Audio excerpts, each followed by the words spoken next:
In front of me is INFINIX Zero and today I would like to show you how you can connect it using Bluetooth. Begin by opening Settings and hitting Bluetooth. Then tap on one of your available devices you wish to connect to.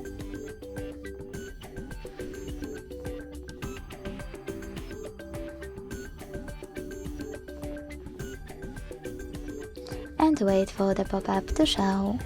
When it does, select Pair. As you can see, after a couple of seconds, my devices were successfully connected.